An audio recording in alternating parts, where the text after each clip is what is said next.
La crise entre l'Algérie et la France a pris une dimension tragique, dramatique, tragique et inédite dans l'histoire des deux pays. La rupture entre l'Algérie et la France, elle est devenue non seulement inévitable, elle est devenue nécessaire.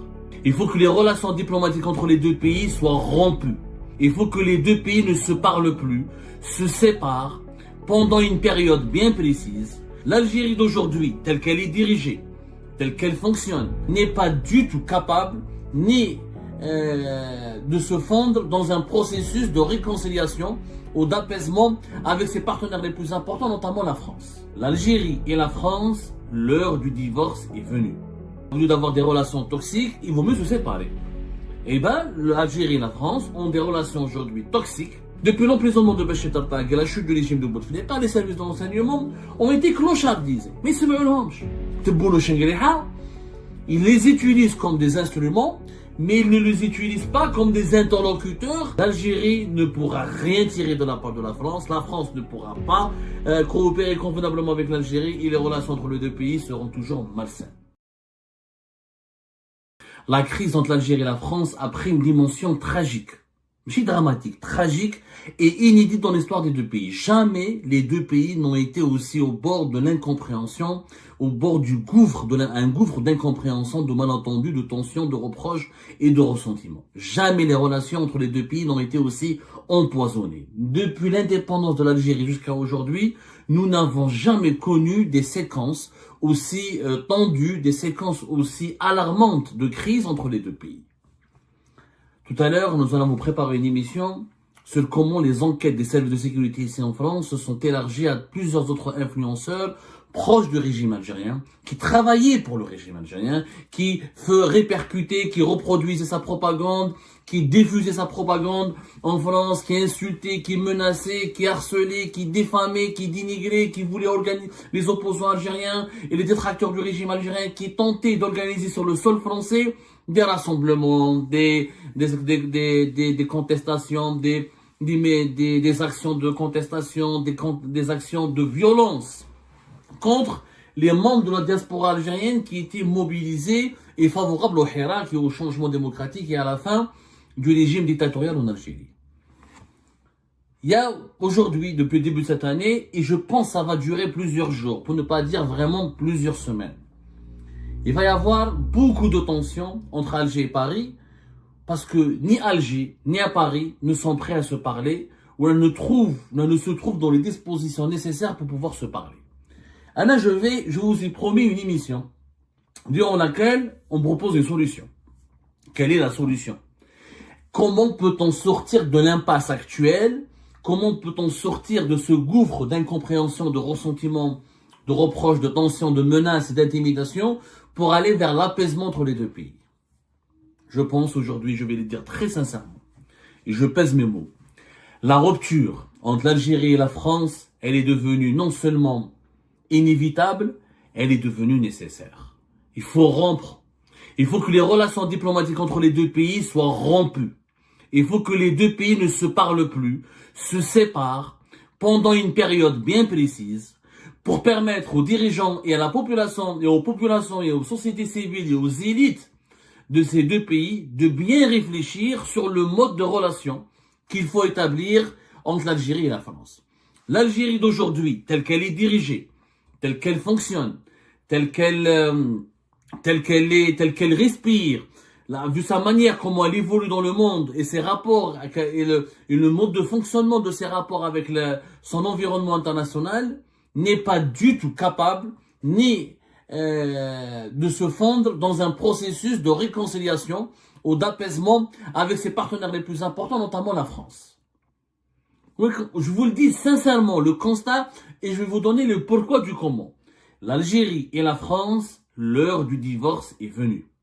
Vous savez, dans un couple, des fois, quand on s'entend plus, on n'arrive plus à s'entendre, quand au lieu de s'ouvrir les enfants, au lieu de faire souffrir le ménage, au lieu de vivre dans l'enfer et dans le cauchemar, au lieu d'avoir des relations toxiques, il vaut mieux se séparer. Eh ben, l'Algérie et la France ont des relations aujourd'hui toxiques. C'est une relation qui est malsaine et le divorce, il est inévitable. Pourquoi il est inévitable? Alors, depuis l'indépendance de l'Algérie jusqu'à aujourd'hui, ce n'est pas la première fois qu'il y a eu des crises entre l'Algérie et la France. Je ne vais pas énumérer le nombre de crises, parce que chaque crise qui a éclaté entre l'Algérie et la France mériterait une émission à part, que ce soit sur les questions d'immigration, que ce soit sur la question des années 90, le terrorisme et l'Algérie, comment elle était ébranlée par la guerre civile, que ce soit là, sur la question des rapports économiques, des échanges économiques et des financements de certains investissements, que ce soit sur les relations internationales qui concernent la question du Maroc, du Sahara occidental, la question palestinienne, ou l'Union pour la Méditerranée, ou la gestion de la Méditerranée, ou etc. Que ce soit sur les rapports avec l'Union européenne, il y a eu de tout temps des crises entre l'Algérie et la France. La relation entre l'Algérie et la France, elle est problématique de naissance. L'Algérie est une ancienne colonie, elle a subi une colonisation violente. Il faut dire la vérité, c'est des crimes contre l'humanité. Aujourd'hui, les dirigeants français le reconnaissent. Une partie importante de l'élite intellectuelle, de l'élite scientifique, et même économique et politique française reconnaît qu'il y a eu des crimes contre l'humanité en France. Une autre partie de cette élite française ne veut pas le reconnaître, mais les faits sont là.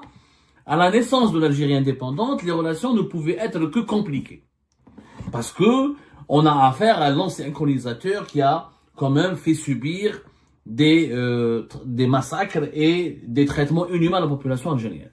Ceci dit, les deux pays ont continué de se parler, ont pu se parler longtemps. Il y a eu même des séquences de bonnes ententes. Il y a eu même des visites entre le président français et les présidents algériens en France. Par exemple, en 1975, Giscard d'Estaing a effectué une visite importante en Algérie, etc. C'est une date importante, 1975. C'est devenu, Giscard d'Estaing, par exemple, a été le premier président français à venir en Algérie.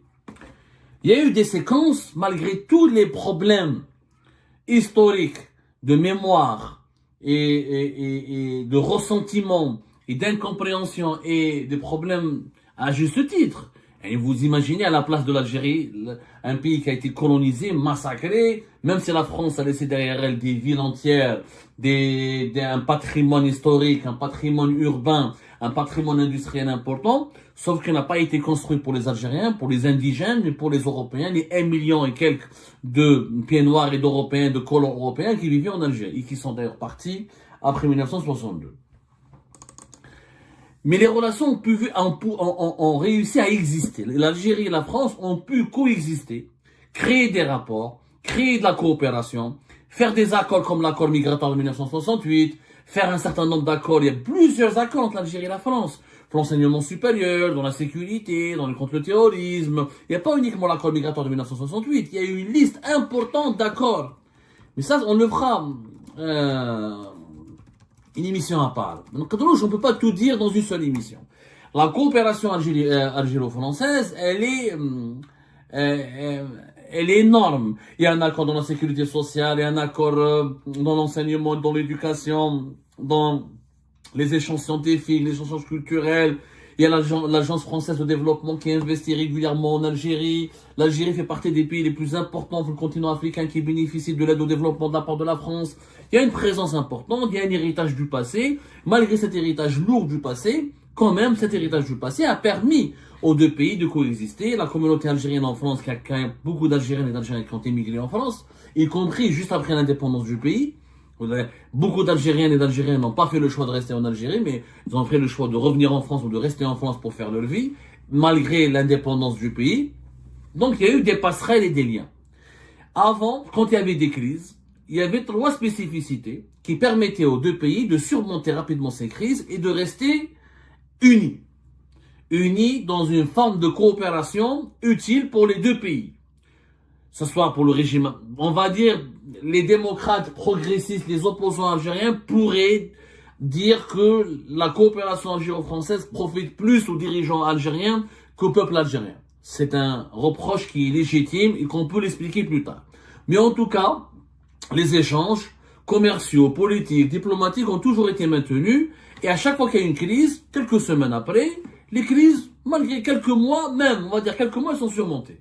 On n'a jamais connu une période durant l'histoire de l'Algérie, ou dans l'histoire de l'Algérie et de la France, on n'a jamais connu une période dans l'histoire des relations algéro-françaises où l'Algérie a rappelé à 4 reprises son ambassadeur. Il faut savoir que depuis 2020, L'Algérie a rappelé une première fois son ambassadeur en 2020, ensuite octobre 2021.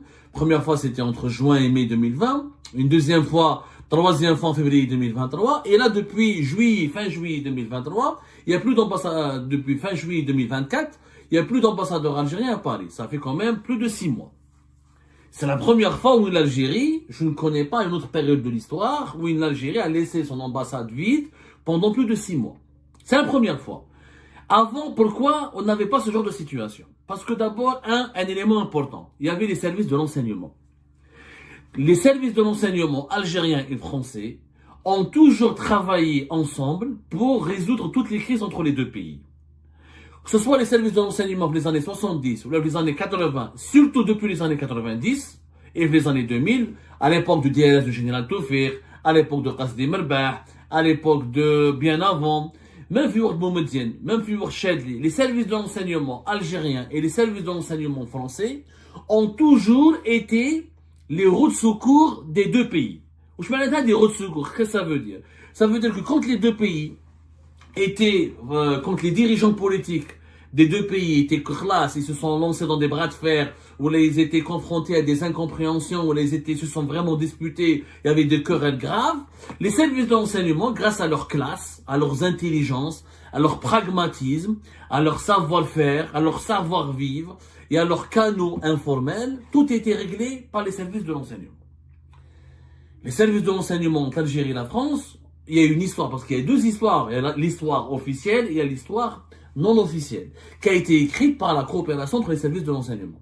Et de tout temps, depuis l'indépendance du pays jusqu'à 2019, la chute de Bouteflika, les services de l'enseignement algérien étaient les interlocuteurs privilégiés de l'État français à travers les services de l'enseignement français. Quand il y avait un problème, voilà, on parlait au général Toufir, il y avait Béchir Tartag, il y avait le général Ben Daoud, qui était, quand il était colonel, il était pendant plus de 10 ans pratiquement, le chef du bureau de sécurité de l'ambassade d'Algérie à Paris, le chef du bureau de sécurité de l'ambassade d'Algérie à Paris, était toujours un personnage important, charismatique, très francophone, francophile, qui connaît parfaitement la culture française, qui connaît parfaitement les codes français. Il avait toujours un carnet d'adresses important au sein de l'élite dirigeante française, et quand il y avait un problème ou une crise, il y a toujours des négociations informelles, grâce au service de l'enseignement. Sauf qu'aujourd'hui, il n'y a plus de service de l'enseignement en Algérie. Il faut dire la vérité. Les services en Algérie, ils sont dans une crise de régression depuis 2019. On n'a pas de coordinateur depuis 2019. On n'a pas l'équivalent du général Toufir aujourd'hui. On n'a pas l'équivalent du général Ben Daoud. On n'a pas l'équivalent du général Attafi, le fameux général-major Attafi, qui était le patron de l'enseignement, du renseignement extérieur pendant un certain nombre d'années durant les années 2000. C'est le général-major Rachid La'alali. On n'a pas eu l'équivalent du général, on a pas mal de généraux qui ont existé, je ne vais pas citer tout leur nom, sinon je vais m'attarder, je vais rester des heures et des heures. Les généraux qui ont fait la gloire, qui étaient emblématiques, qui ont connu, sauf les années 90, les années 80, qui ont fait la gloire et le prestige et l'influence des services de l'enseignement à travers le monde, ou ils sont tous morts, ou ils sont à la retraite comme le général Toufir. Il y a aujourd'hui une nouvelle génération qui est là. Cette nouvelle génération, elle a plein de qualités. Elle est ambitieuse. Que ce soit la DDSE, le renseignement extérieur, ou la DGSE, le renseignement intérieur. Mais, il n'y a pas de coordinateur. Il n'y a pas de cohésion. Les services algériens, les services secrets algériens en tant qu'institution, qui pèse sur la vie politique, qui est l'un des 3 poumons du pouvoir algérien. Quand on compare le pouvoir algérien, c'est un pouvoir qui a tricéphale, qui a 3 têtes. 3 têtes. L'état-major de l'armée, la présidence de la République et les services secrets. Quand ces 3 têtes fonctionnent de façon intelligente et harmonieuse, l'Algérie est toujours stable et elle se développe. Quand il y a une crise, quand l'une de ces 3 têtes, elle est rejetée, mise à l'écart, minorée, ou elle n'exerce pas son influence comme il se doit, ou elle est mal dirigée, ou elle est mal gouvernée, le pays est en crise et se développe pas. C'est le cas aujourd'hui. Les services de l'enseignement sont absents. Les services de l'enseignement sont absents de la vie politique. On a très mal géré le départ du général Toufir en 2015 et la restructuration du DLS. Ça marchait bien jusqu'à 2019 avec Béchir Tartag, qui était coordinateur d'une direction des services de sécurité, d'une certaine coordination des services de sécurité. Depuis l'emprisonnement de Béchir Tartag et la chute du régime de Bouteflika, les services de l'enseignement ont été clochardisés. Mais c'est le Ils les utilisent comme des instruments, mais ils ne les utilisent pas comme des interlocuteurs légitimes, qui ont le même pouvoir qu'eux, qui ont les mêmes rangs et qui ont le même niveau d'influence sur la vie décisionnelle du pays, sur le fonctionnement du pays. Quelqu'un a un vrai patron des services. Lequel les services secrets étaient écoutés, réhabilités, s'ils avaient leur mot à dire, si leurs rapports, leurs préconisations, leurs recommandations étaient suivies et prises en considération, je peux vous assurer qu'on n'aurait pas pu connaître une crise avec la France, ni une crise avec les Émirats, etc. Parce que les services de renseignement ont toujours eu ce rôle informel dans les coulisses, derrière les rideaux, à trouver les solutions que les politiques et les diplomates ne peuvent pas trouver.